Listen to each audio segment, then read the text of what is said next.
पुंडरीकाक्षं सबाह्याभ्यन्तरस्तुतिः आचमनम् केशवाय नमः नारायणाय नमः माधवाय नमः हस्तो वृक्षाल्या ऋषिकेशाय नमः दशरावाः स्वस्ति नः पूर्वा विश्ववेदाः स्वस्ति नस्तारिक्षो आरष्टानेमिः स्वस्ति नो बृहस्पतिर्दधातु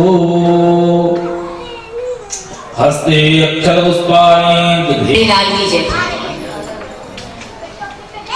श्री राधिका रानी की जय, सियावर रामचंद्र भगवान की जय, श्री बांके बिहारी लाल की जय, श्री धाम वृंदावन की जय, नर्मदा मैया की जय।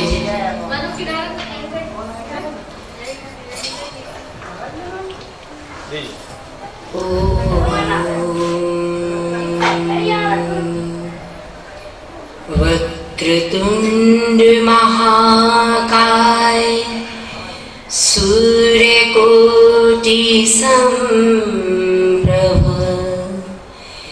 निर्विघ्नं कुरु मे देव सर्वकार्येषु सर्वदा। वर्णानाम् अर्थसंघानां रसानां छन्दसामपि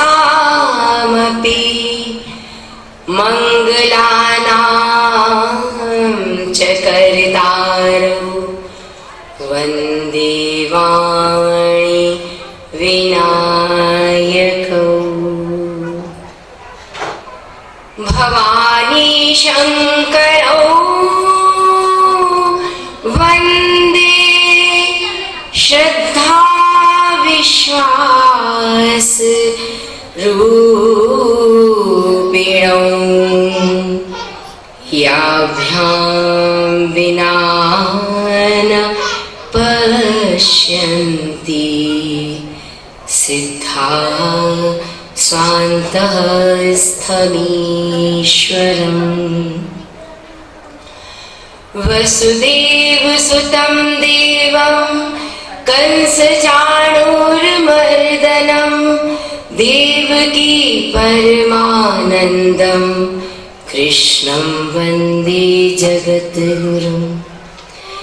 वंशी विभूषितकरान् नवनीरदाभा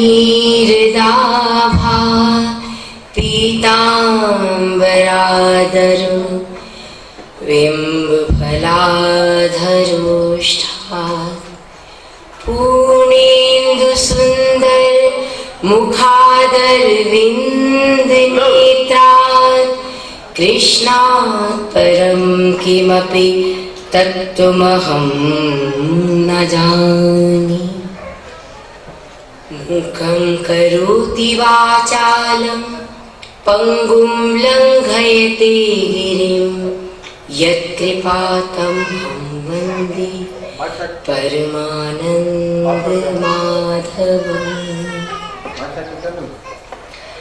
त्वं देवी जगतां माता विष्णुमाया सनातनी कृष्ण प्राणाधिदेवी च कृष्ण प्राणाधिका शुभा कृष्ण प्रेममयी शक्तिः कृष्ण सौभाग्यरूपिणी कृष्ण भक्तिप्रदे राधे नमस्ते मंगलप्रदे। यं प्रव्रजन्तमनुपेतमपेतकृत्यं द्वैपायनो विरह कातराजुहाव पुत्रेति तन्मयतया तर्वोऽभिनेदु स्तं सर्वभूतहृदयं मुनिमानतो अस्मि।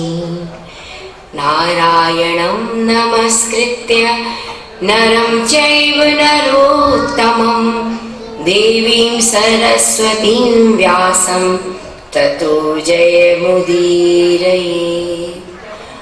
अखण्डमण्डलाकारं व्याप्तं येन चराचरं तत्पदं दर्शितं येन तस्मै श्रीगुरुवे नमः।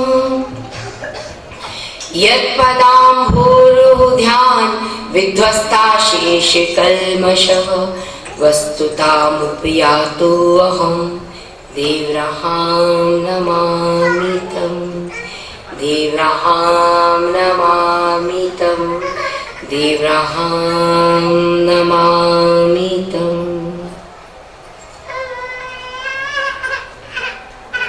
श्री कृष्ण गोविंद हरे मुरारे, हे नाथ नारायण वासुदेव। श्री कृष्ण गोविंद हरे मुरारे, हे नाथ नारायण वासुदेव। श्री कृष्ण गोविंद हरे मुरारे, हे नाथ नारायण वासुदेव। श्री कृष्ण गोविंद हरे मुरारे, हे नाथ नारायण वासुदेव। श्री कृष्ण गोविंद हरे मुरारे, हे नाथ नारायण वासुदेव। हे नाथ नारायण वासुदेव। हे नाथ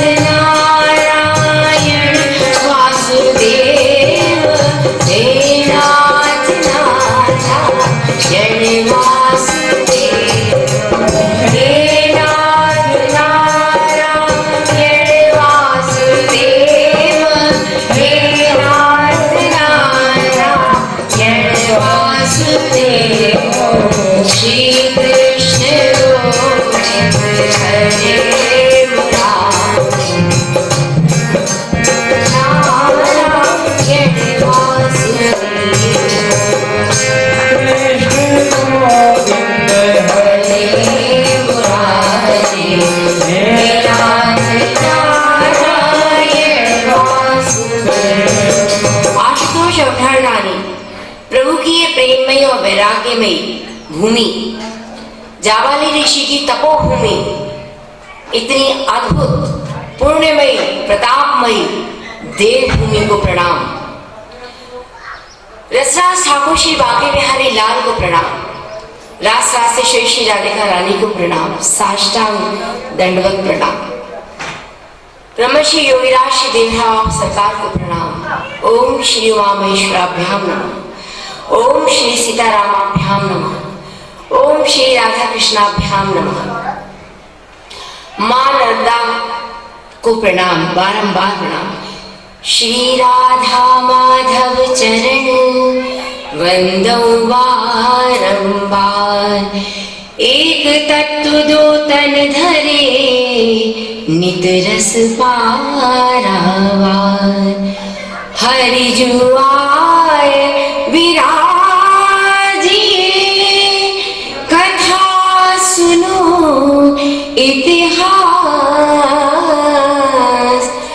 तुम श्रोता या माल की तब पद रज हम दास। तब पद रज हम दास। जननी जनक बंधु सुतदारा, तनु धनु भवन सुहृद परिवार। सबके ममता ताव बटोरी, मम पद मनहि बांधि बर डोरी। जो जीव संसार में संपूर्ण संबंधियों की, संपूर्ण रिश्ते नातेदार और संपूर्ण आसक्तियों की भेंट चढ़ाकर, छोड़कर नहीं, भेंट चढ़ाकर, जब भी जीव किसी चीज की भेंट चढ़ा देता है तो आशा नहीं की जाती कि उसका पुनर्जन्म होगा। जब हम किसी चीज की आहुति दे देते हैं, किसी हवन सामग्री की आहुति दे देते हैं, तो आशा नहीं करते कि वो हवन सामग्री पुनः उसी रूप में हमें प्राप्त। बस ऐसे ही कहा गया है कि जननी जनक, चाहे वो जननी हो, जनक हो, बंधु हो, सुत हो, दारा हो, सबकी ममता को बांधकर एक डोरी में जो मेरे चरणों से बांध देता है, वह मेरा परम प्रिय भक्त है। और ऐसा ही भगवान को रुचिकर भी है। भगवान ऐसा चाहते हैं कि भक्त उनके चरणों में अपनी समस्त आसक्तियों को, अपने समस्त ज्ञान को, वैराग्य को और उसके अभिमान को भी बांध दे। और जो ऐसा करता है उसका जीवन धन्यातिधन्य हो जाता है। ऐसे ही अनेकानेक भक्त हुए हैं। भगवान श्री कृष्ण ने अपने अवतार में यह दिखाया कि कितनी निष्ठा से, कितने प्रेम से अपने समस्त संबंधों को भगवान ने सर्वोत्कृष्ट रूप से निभाया है। चाहे वो कोई भी संबंध हो, माता का हो, पिता का हो, बंधु का हो, सखा का हो, सखियों का हो, शरणागतों का हो या मित्र का हो, कोई भी संबंध क्यों ना हो, भगवान ने अद्भुत ढंग से निभाया है और संसार को ये प्रेरणा दी है कि हम किस समर्पण भाव से, किस भाव से अपने संबंधों को निभाएं। ऐसा ही संदेश भगवान ने दिया है अपने मित्र सुदामा जी के जीवन चरित्र से और उनके साथ अपने संबंध से। राजा परीक्षित ने कहा, भगवान प्रेम और मुक्ति के दाता परब्रह्म परमात्मा भगवान श्री कृष्ण की शक्ति अनंत है, इसलिए उनकी माधुर्य और ऐश्वर्य से भरी लीलाएं भी अनंत हैं। अब हम उनकी बची हुई ऐश्वर्य लीलाओं को, माधुर्य लीलाओं को सुनना चाहते हैं। जीव विषय सुख को भोगते भोगते और विषय सुख की कामना करते करते अत्यंत दीन और हीन हो जाता है, लेकिन उसको विषय सुख संतुष्ट नहीं दे सकते, संतुष्ट नहीं कर पाते हैं। हमने जो कथाएं आप सुना रहे हैं वो अत्यंत संतुष्ट करने वाली हैं, अत्यंत मंगलमयी हैं। ऐसी कथाएं जो पवित्र कीर्ति भगवान श्री कृष्ण की हैं, वह मंगलमयी की कथाओं का, लीलाओं का आप हमें श्रवण कराएं और उन कथाओं का क्या महात्म है यह बताएं। यह भगवान की सच्ची वाणी है। ऐसा कहके परीक्षित जी ने श्री सुखदेव जी को प्रणाम किया है और उनसे आशा की है कि उनको संतुष्ट करने वाली अमृतमयी वाणी सुनाए। एक अद्भुत बात यह है कि जिस भूख और प्यास से व्याकुल होकर राजा परीक्षित ने शमी ऋषि के गले में मृत सर्प डाल दिया था, आज 7 दिन पूरे होने को आए, 7 रात्रियां पूरी होने को आई हैं, लेकिन राजा परीक्षित ने बूंद भर पानी नहीं पिया है। भोजन की तो बात ही करे कौन। इतनी अद्भुत ये अमृतमयी लीलाएं हैं जिनका गान श्री सुखदेव जी महाराज कर रहे हैं और जिसका पान राजा परीक्षित कर रहे हैं, और उनके साथ साथ श्री सूत जी महाराज और अनेकानेक महात्मा गण कर रहे हैं। सुखदेव जी कहते हैं कि परीक्षित एक ब्राह्मण भगवान के परम मित्र थे, और ब्राह्मण कैसे थे उनके विषय में बता रहे हैं। वो ब्राह्मण अपनी आजीविका के पालन पोषण के लिए कोई कार्यरत नहीं थे। वो पूर्ण रूपे भगवान के नाम निष्ठा में समर्पित थे, और वो कोई आजीविका पालन के लिए घर से बाहर नहीं जाते थे। उनका कार्य, उनका कर्म केवल भक्ति था, लेकिन उनको इतनी सुख सुविधा नहीं थी, इतना अन्न उनके पास नहीं था कि वो अपने जीवन का, अपने परिवार का, अपनी पत्नी का, अपने पुत्र का पालन पोषण शांत भाव से कर सके।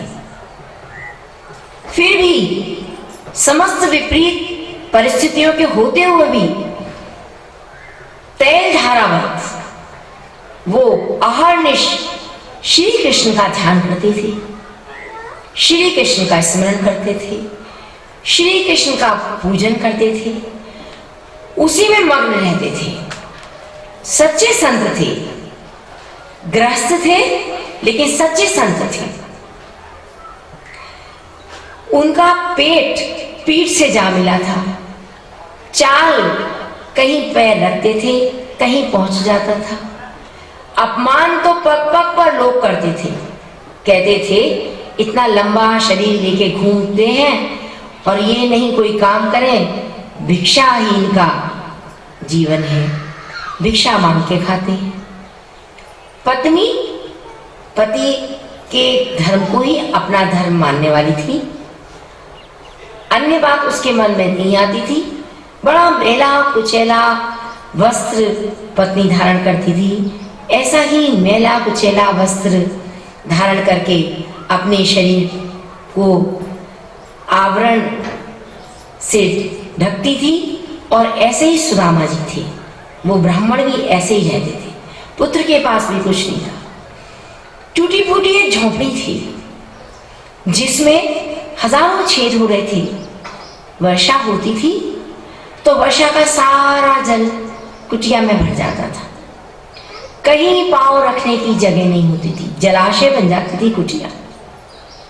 ऐसी घोर परिस्थिति थी, लेकिन आत्मा संतुष्ट, परम शांत, भगवान के चरणों से अनन्य प्रेमा भक्ति से भरी हुई, लबालब ऐसा परम सौभाग्य था उस ब्राह्मण का। भगवान की यश और कीर्ति तो दिग्दिगांतर तक फैली हुई थी। भगवान की लीलाओं का गायन तो जर्रा जर्रा पृथ्वी का करता था। तो कैसे हो सकता था कि उस ब्राह्मण की पत्नी के कानों में ये बात नहीं आती कि भगवान कैसे ब्राह्मण सेवी हैं, कैसे ब्राह्मण प्रेमी हैं, कैसे गौपालक हैं, कैसे सृष्टि की रक्षा के लिए का संकल्पबद्ध हैं, कैसे शरणागत रक्षक हैं, कैसे भक्तवांछा कल्पतरु हैं, ये सब वो जानती थी।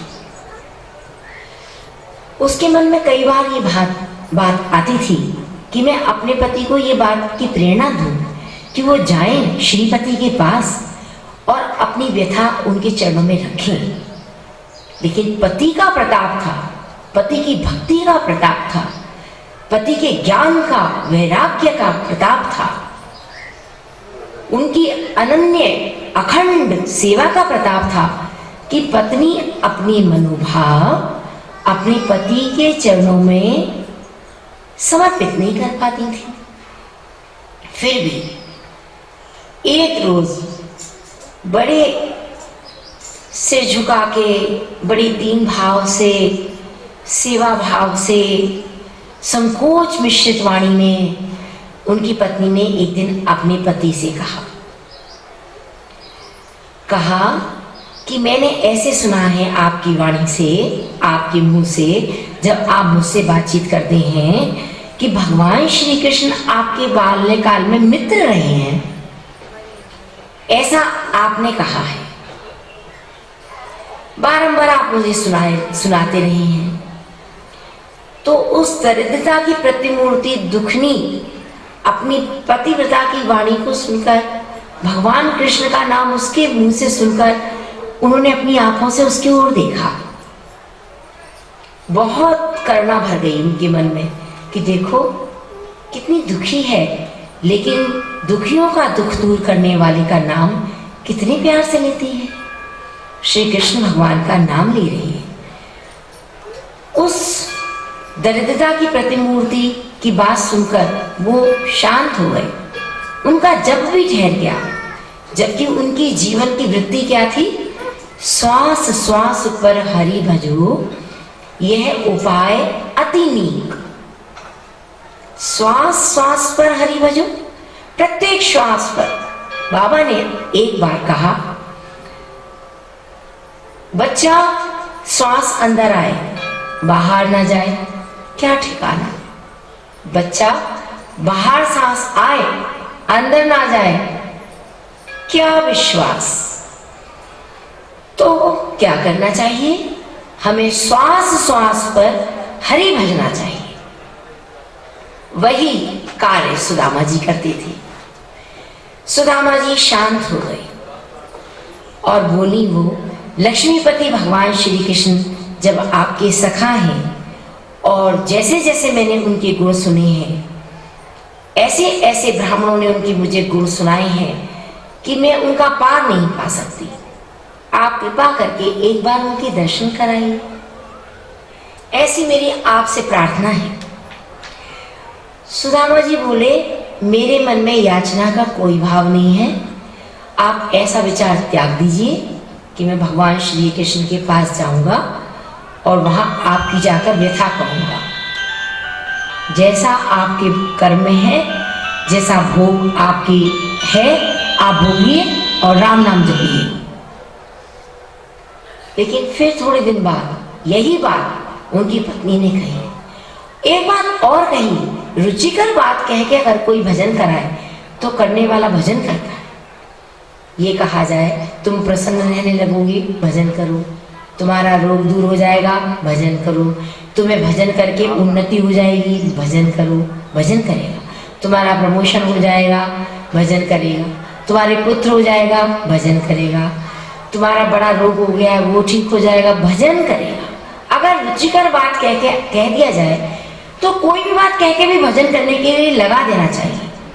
बाबा कहते हैं, बच्चा राम नाम खुद जपना और औरों से जपवाना सर्वोत्कृष्ट कार्य है। बाबा कहते हैं, बच्चा राम नाम की आंधी चला दे और कुछ ना बोल। बाबा कहते हैं, बच्चा भगवान से जीव सदियों सदियों से बिछुड़ गया है, उसको भगवान के सम्मुख कर देना सबसे बड़ा परोपकार है।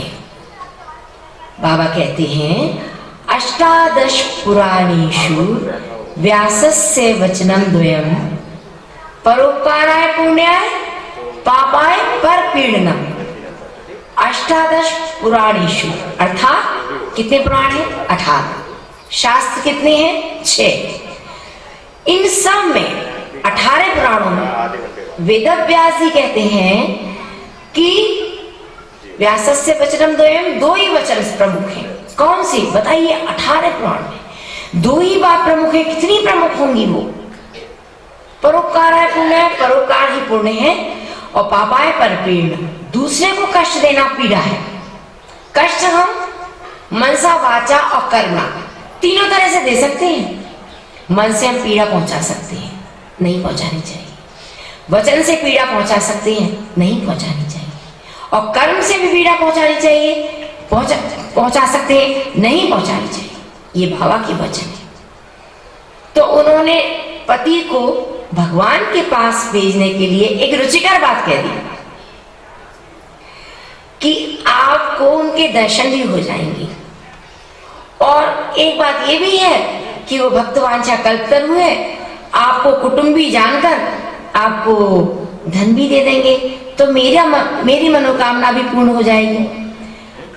वो भोज, वृष्णि और अंधक वंशी यादवों के इस समय स्वामी हैं, और सब ऋषि मुनि गायन करते हैं कि वो द्वारका में निवास करते हैं। और मैंने तो यहां तक सुना है स्वामी कि वो अपने आप तक का दान कर देते हैं। कितनी बड़ी बात है, अपने आप तक का दान कर देते हैं। यानी कि कोई उनको सेवक बनाना चाहे, कोई उनसे सेवा लेना चाहे तो सेवक भी बन जाते हैं, सेवा भी कर देते हैं। कई बार अनेकानेक भक्त ऐसे पृथ्वी पर हुए कि जिनकी भगवान ने सेवा भी कर दी।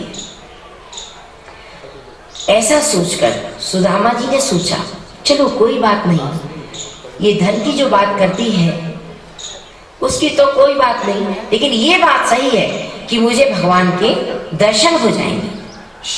अब उन्होंने कहा कि आप मुझे कोई भेंट दीजिए देवी, अगर आप मुझे भेंट देंगी तभी तो मैं जाऊंगा, भेंट बिना लिए तो मैं अपने मित्र के यहाँ नहीं जाऊंगा। वैसे भी भगवान के दर्शन करने जाए, मंदिर में जाए, संतों के जाए तो एक पुष्प ही ले जाए, लेकिन ले जाए, खाली हाथ ना जाए। एक पुष्प लेके जाए, भगवान के चरणों में समर्पित कर दें। एक फल लेके जाए, बाबा के चरणों में समर्पित कर दें। और कुछ ना लेके जाए तो आंखों में श्रद्धा और विश्वास का जल लेके जाए। परम संतुष्ट भगवान उन आंसुओं के जल से परम संतुष्ट होते हैं। सद्गुरु भगवान लेके जाए श्रद्धा विश्वास। उन्होंने कहा कि आप कुछ लेके आए तभी जाऊंगा। उनके घर में कुछ नहीं था। आसपास उन्होंने कहा, एक घर से मांगने गई कि देवी आज मुझे कुछ भिक्षा दे दो। उन्हें पूर्ण विश्वास था कि मेरे पति जब जाएंगे भिक्षा के लिए तो उसके बाद मुझे जीवन में कभी किसी से भिक्षा नहीं मांगनी पड़ेगी। 4 मुट्ठी चिवड़े के वो लेके आती हैं और अपने पति को दे देती हैं। पति बड़े प्रेम से उसे एक फटी पोटली में बांध के कई उसके तय करते हैं। 4 तय करके उसे चिवड़े को अपनी पोटली में बांध देते हैं, अपने कंधे पर लटकाते हैं। एक लुटकी लेते हैं जल पीने के लिए, एक हाथ में लाठी लेते हैं, चल पड़ते हैं। थोड़ी देर बाद ही सांस नहीं आती है। चलते चलते जो व्यक्ति अंदर से बीमार होता है ना, उसको ये कष्ट लगा ही रहता है, गहरी सांस नहीं आती है। वो सोचता है अब गहरी सांस आए तो कैसे है। ऐसे ही हाल सुदामा जी का था। अभी नगर के बाहर तक नहीं आए थे, गहरी सांस नहीं आ रही कि शंकर जी का मंदिर आया। शंकर जी को उन्होंने नदी में से जल चढ़ाया और उनकी स्तुति की, भगवान की स्तुति की। कर्पूर गौरम करुणावतारम संसार सारम भुजगेंद्र हारम सदा वसंतम हृदयारविंदे भवम भवानी सहितम नमः। आशुतोष अभरदानी तो भगवान को बहुत प्रेम करते हैं।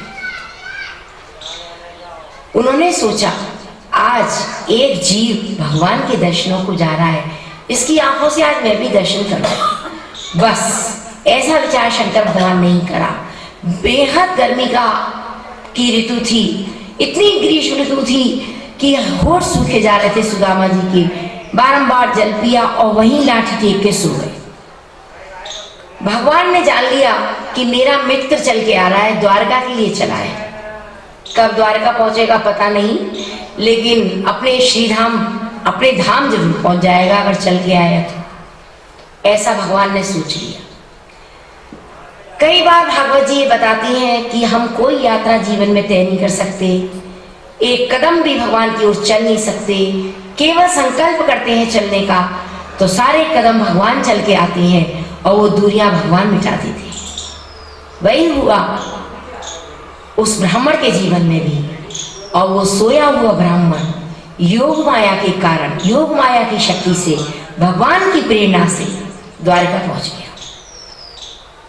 जब उसकी आंख खुली तो उसने सबको चहल पहल करते हुए देखा।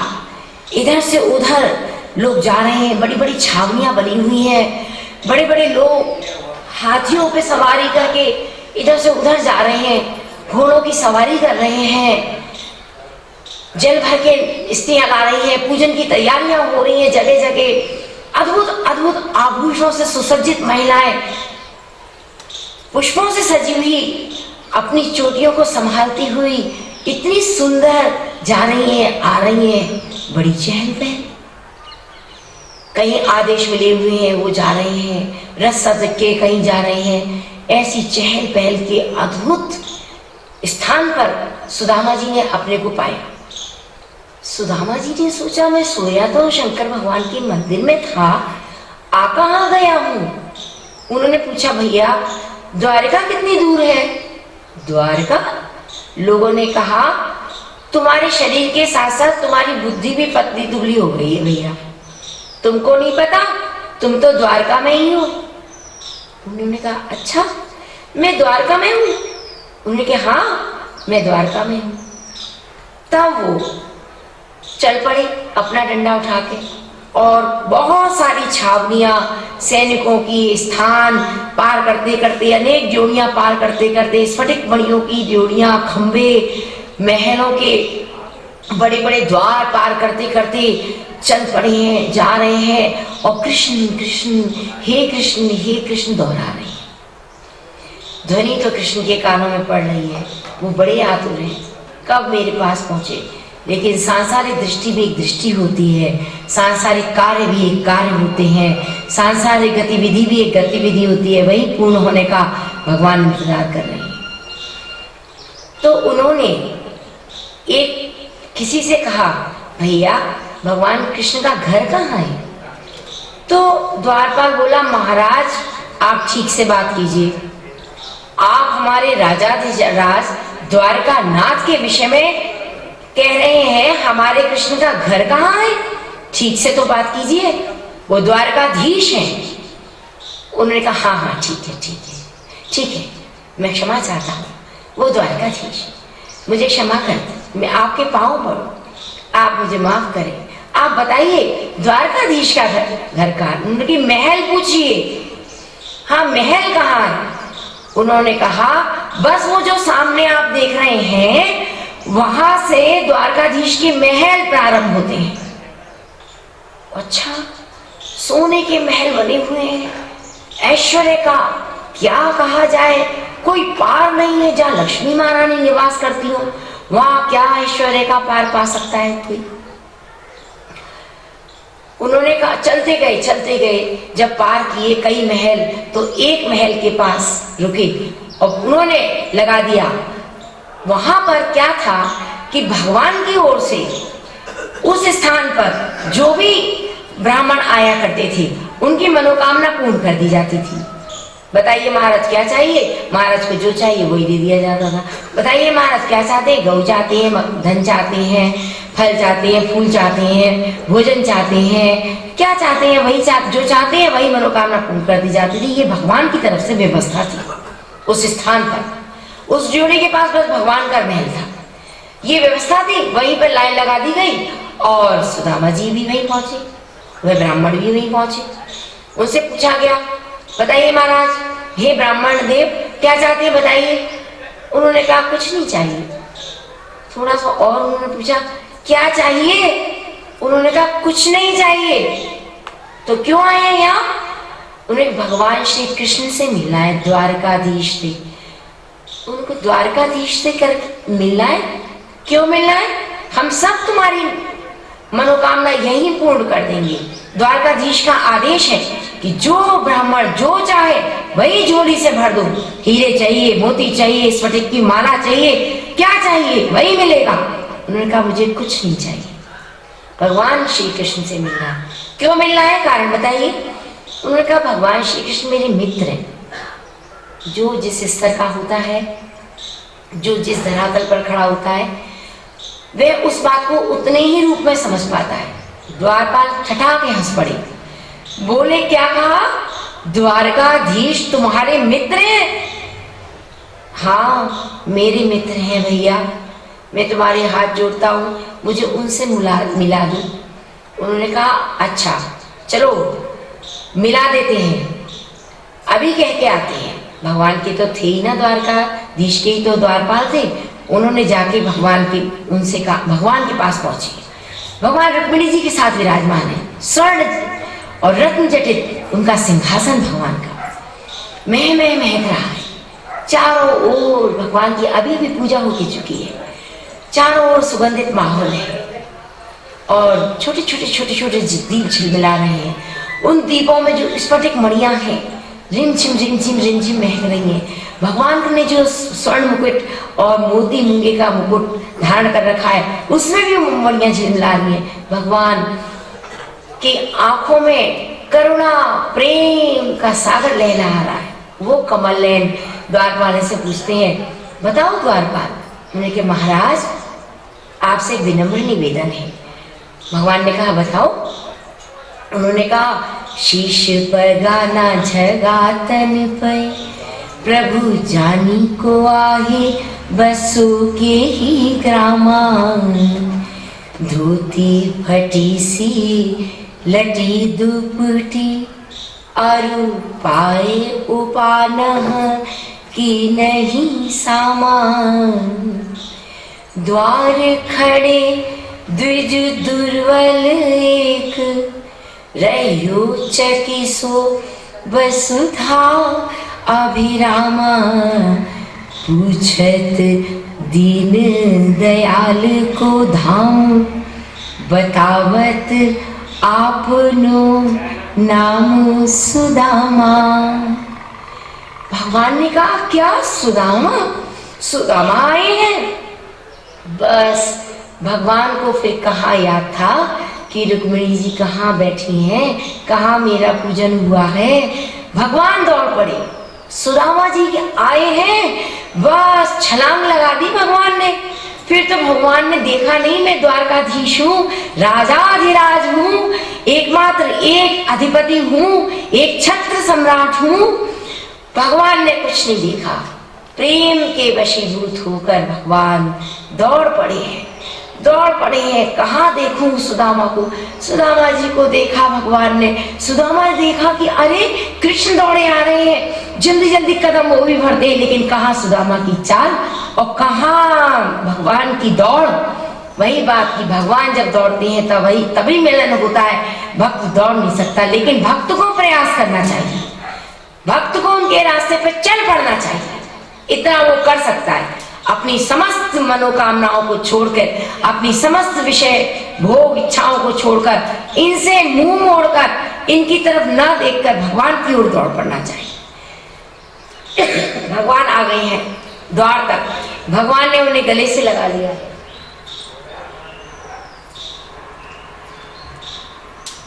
और उनको चलना नहीं पड़ रहा है, इतने कस के पकड़ लिया है और लेके आ रहे हैं। उन्हें देखे जा रहे हैं, अभी कुछ बोल नहीं पा रहे हैं, प्रेम से भर गए हैं और इतने रोमांचित हो गए कृष्ण भगवान कि क्या कहा जाए।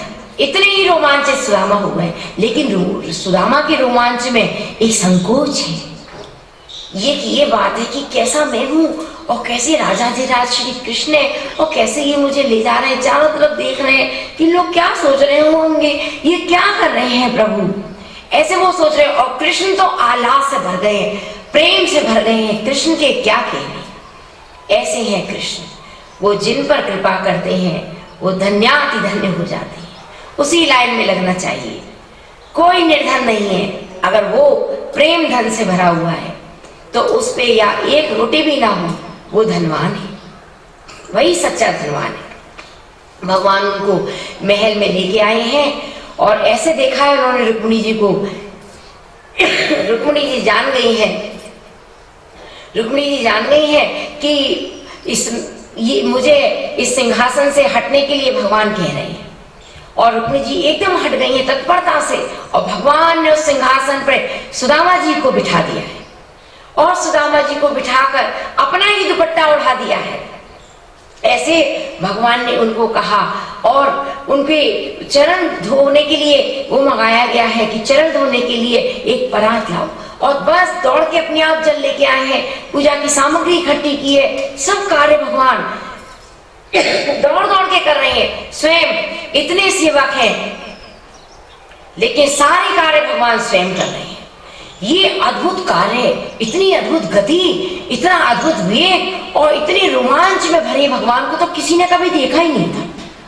किसी रानी ने भगवान को ऐसे रूप में कभी नहीं देखा था। चाहे दाऊ भैया ही क्यों ना आए हो, चाहे वसुदेव पिताजी ही क्यों ना आए हो, कोई क्यों ना आया हो, भगवान ऐसे रूप में कभी नहीं थे कि अपनी सुध, अपनी बुद्ध, कुछ सब कुछ भूल गए। सुदामा जी कुछ नहीं भूल पा रहे, बस भगवान कृष्ण को देखे जा रहे हैं और भगवान कृष्ण भी सुदामा जी को देखे जा रहे हैं।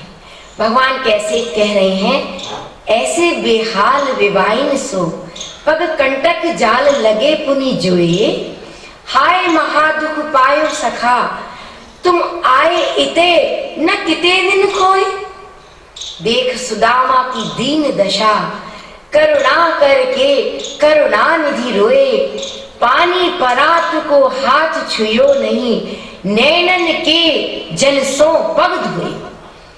जो भगवान की आंखों से जल निकल रहा है बस सुदामा जी के चरणों पे गिरा जा रहा है और उसी से धीरे धीरे भगवान सुदामा जी के चरण धोए जा रहे हैं।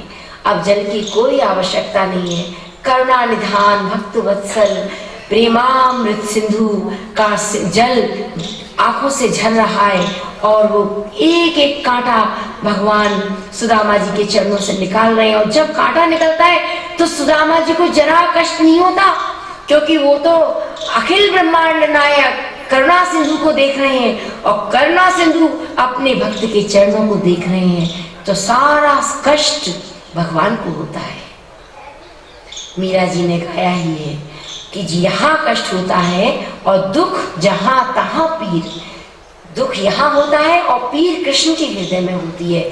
आज भी कार्य हो रहा है द्वारका में और भगवान रो रहे हैं।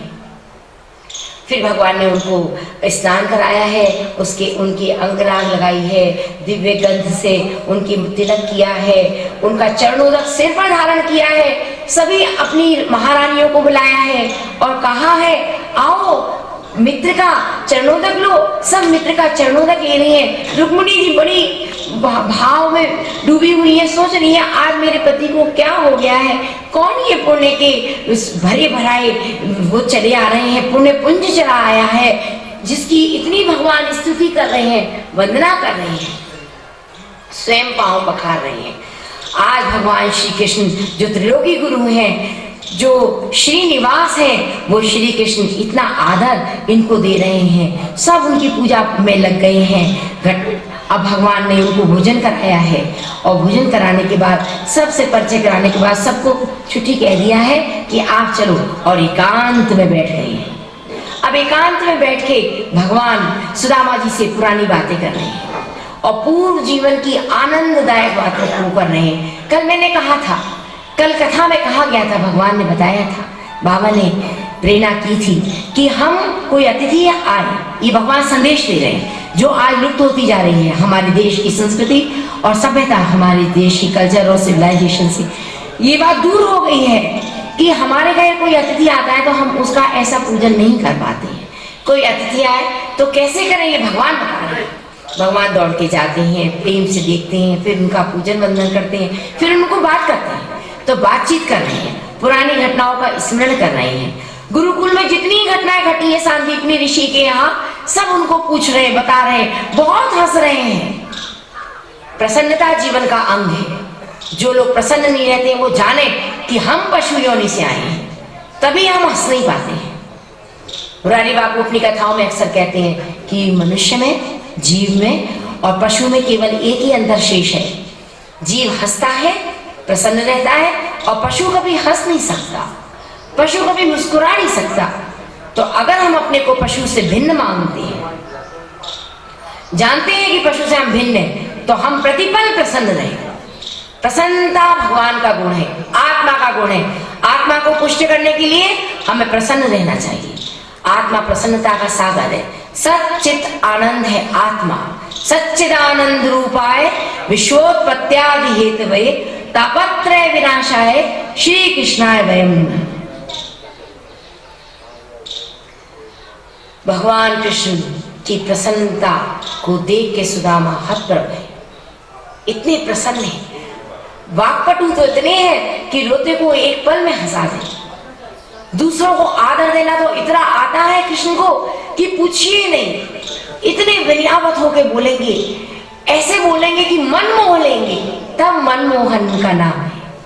भगवान का एक प्यारा नाम है मनमोहन, और मधुराति मधुर तो है ही है। भगवान ने उनको सारी सांदीपनि ऋषि के आश्रम की बातें बताई हैं, और वह जानते हैं कि बचपन से ही भगवान की विषय भोग में इनकी कोई रुचि नहीं रही। व्यक्ति एक दूसरे के निकट रह के जान पाता है किसकी रुचि किस में है। तो आश्रम में वो रहे हैं, उन्हें मालूम है कि विषय में इनकी कोई रुचि नहीं है, तो बस वो उनसे ऐसे अटकेली करते हुए कहते हैं, मित्र बताओ क्या पहले जैसे ही हो, जैसे बाल्यकाल में थे, सन्यासी बनना चाहते थे, नैष्ठिक ब्रह्मचारी बनना चाहते थे, ऐसे ही हो क्या, या कोई भाभी आई है मेरे घर में, या कुछ विवाह किया है, बताओ तो, बता दो, कोई संकोच करने की आवश्यकता नहीं है। वो संकुचा जाते हैं, तो भगवान समझ गए विवाह हो गया है। विवाह हो गया है तो उन्होंने कहा कि जब विवाह हो गया है तो मेरी भाभी ने मेरे लिए कोई ना कोई उपहार अवश्य भेजा होगा मित्र। उन्होंने कहा नहीं, ऐसे कुछ नहीं भेजा है, ऐसा तो नहीं हो सकता। भाभी को मालूम है क्या परंपरा है, और मेरे पास आप आए हो, उनको कह के आए हो, और मैं जानता हूँ उन्होंने ही आपको प्रेरणा दी है, आप उन्हीं के कहने से आए हो, बताओ मेरे लिए क्या उपहार भेजा। वो सोच रहे कि रुक्मिणी जी इस समय पंखा झल रही है, ऐसी स्थिति में भगवान अकेले भी नहीं है, मैं क्या इनको बताऊं, ये ऐसे फटे हुए कपड़ों में, 4 तह की धोती में, फटी हुई धोती में ये चिवड़ा भेजा। लेकिन भगवान तो प्रेम को जानते हैं, केवल प्रेम के वशीभूत हो जाते हैं भगवान, प्रेम के बंधन से बंध जाते हैं भगवान ने वो छीन लिया।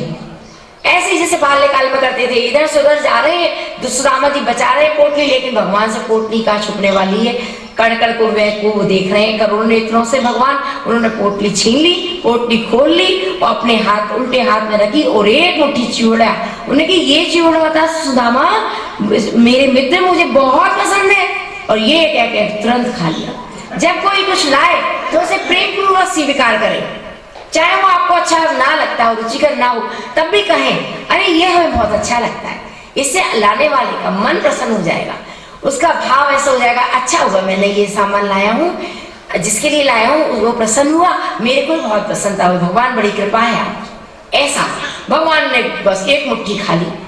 अब तो रुक्मिणी जी को तुरंत याद आ गया वो प्रकरण कि जब दुर्वासा जी को उन्होंने मना लिया था दुर्योधन ने, दुर्योधन तो ये इनके प्रकार पांडवों का अहित करना चाहते ही थे, तो उन्होंने दुर्वासा जी को मना लिया दुष्ट बुद्धि से, और इतनी सेवा पूजा की पूछिए नहीं, और कहा जब दुर्वासा जी ने आते समय कहा दुर्योधन क्या चाहती हो, बताओ तुम्हारी मनोकामना पूर्ण करता हूं, और वरदान और अभिशाप देने के तो वो राजा है दुर्वासा जी।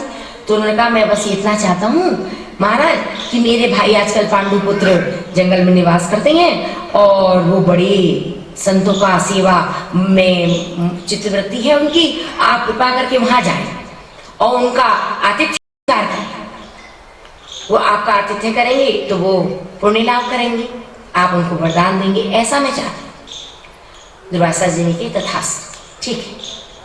दुर्वासा जी वहां से चले हजारों शिष्यों को लेकर। अब उन्होंने उतनी देर में उनको छुट्टी दी, एक एक बात का वो लेखा जोखा रखता था दुर्योधन, उतनी देर में छुट्टी दी जब उसको पता था कि जो पात्र सूर्य भगवान की उपासना से पूजन से युधिष्ठिर को प्राप्त हुआ है, वो पात्र संपूर्ण लोगों में जितने याचक आते थे या जितने ब्रह्मवादी संत आते थे, उपासक आते थे, साधु आते थे, महात्मा आते थे, ऋषि आते थे, या कोई राजन मिलने आते थे, सबका जब भोजन हो जाता था, सबका आतिथ्य हो जाता था, फिर पांचों पांडव भोजन करते थे, अंत में द्रौपदी भोजन करती थी, उसके बाद वो पात्र खाली हो जाता था, द्रौपदी उसको रखते थे नहीं धो के, और फिर सूर्य की उपासना होती थी, और फिर वो अक्षय पात्र फिर भर जाता था, और केवल चाहने मात्र से भर जाता था कि अभी ये चाहिए वो चाहिए, खाने के लिए सभी चीजें चाहिए होती हैं, सामग्री जो सामग्री चाहिए। भाई ऐसे समय में भेजा गया जब वो पात्र धुल के रख गया था। अब दुर्वासा ऋषि पहुंचते हैं और कहते हैं, उनका बड़ा आतिथ्य स्वीकार सत्कार हुआ, पूजन हुआ, उनकी परिक्रमा हुई। उन्होंने कहा युधिष्ठिर अब हम भोजन करने आएंगे और नदी स्नान करने जा रहे हैं। युधिष्ठिर तो सोच में पड़ गए। उन्होंने कहा स्नान करके भोजन करने आएंगे, और वो सब प्रवृत्ति जानते ही उन्होंने कहा आज जरूर शाप मिलेगा, ऐसा शाप मिलेगा कि हम बचेंगे नहीं, जीवन मरण का सवाल उपस्थित हो गया।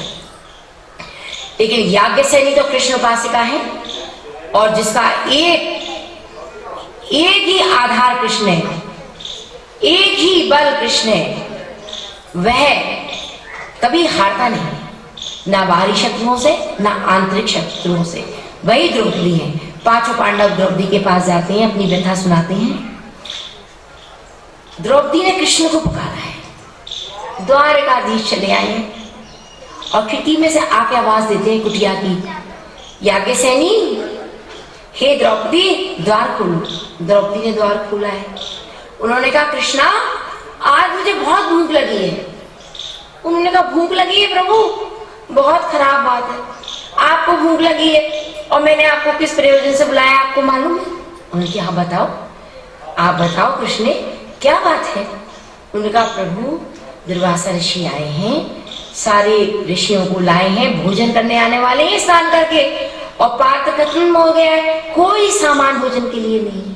भगवान ने कहा लेकिन मैं कुछ नहीं जानता हूँ, मैं केवल इतना आपसे प्रार्थना करता हूँ कि मैं स्वयं बहुत भूखा हूँ, आप मुझे कुछ प्रसाद खिलाइए। तो द्रौपदी कहती हैं अब आप मेरी परीक्षा ना लें स्वामी, मैं आपकी शरण में हूँ। भगवान ने कहा जाओ वही अपना अक्षय पात्र लेके आओ। उनकी आज्ञा का पालन हुआ है, अक्षय पात्र लेके आती है द्रौपदी। अक्षय पात्र में भगवान ने देखा एक तिनका लगा हुआ है, अलग अलग उस तिनके का स्वरूप आया है, कहीं तुलसा जी का तिनका बताया गया है, कहीं चावल का, जो भी एक तिनका लगा हुआ है। भगवान ने वो तिनका खा लिया और कहा द्रौपदी मेरा पेट बहुत भर गया है, अब तो मुझे जल पिला। द्रौपदी ने जल पिला दिया, तीनों लोग तृप्त हो गए। भगवान के गर्भ में ही समस्त लोग निवास करते हैं।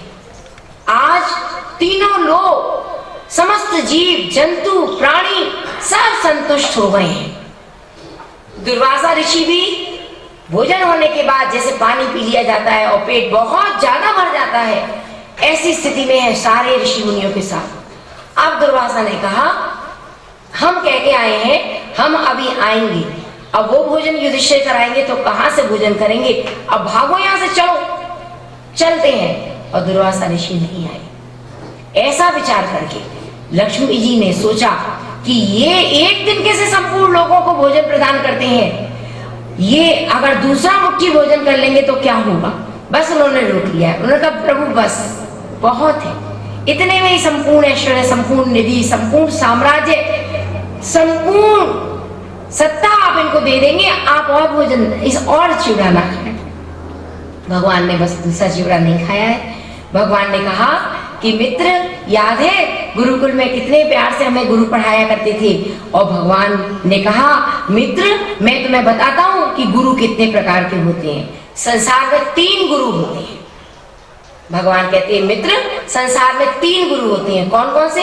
एक तो जन्मदाता प्रथम गुरु, जिसने हमें जन्म दिया है वो हमारा प्रथम गुरु है, जन्मदाता प्रथम गुरु। दूसरा उपनयन संस्कार करने वाला, सत्कर्मों की प्रेरणा देने वाला हमारा दूसरा गुरु है। तीसरा शिक्षा देने वाला, दूसरा शिक्षा देने वाला उपनयन संस्कार करके सत्कर्मों पर प्रवृत्त कर देता है कि सत्कर्म करो जाओ संसार में। और तीसरा ज्ञानोपदेश करके परमात्मा की प्राप्ति की राह दिखा देने वाला तीसरा गुरु। और भगवान कहते हैं मालूम है मित्र वो तो मैं ही स्वयं हूं। इस तरह से वर्णाश्रमियों के ये 3 गुरु हैं। और मैं सन्यासियों के धर्म से भी इतना संतुष्ट नहीं होता हूं। जो लोग गुरु की सेवा पूजा करते हैं मैं उनसे इतना संतुष्ट होता हूँ, गुरु के पूजन से इतना संतुष्ट होता हूँ। गुरुदेव के पद पंकजों की रज अलौकिक गुण भरी, गुरुदेव के पद पंकजों की रज अलौकिक गुण भरी, अनुरागमय सुंदर सुगंधित अमृतमय बूटी हरी, गुरुदेव के पद पंकजों की रज अलौकिक गुण भरी, गुरु ब्रह्मा है गुरु विष्णु है, गुरु ही महेश्वर रूप है, गुरु ब्रह्म से देते मिला, गुरु ब्रह्म से देते मिला, वो ब्रह्म के अनुरूप है, गुरुदेव के पद पंकजों की रज अलौकिक गुण भरी, गुरु ही प्रकाशित ज्योति करते अंधकार विनाश कर देते, अलौकिक ज्ञान गुण देते, अलौकिक ज्ञान गुण मन ज्ञान भानु प्रकाश कर, गुरुदेव के गुरु का विनय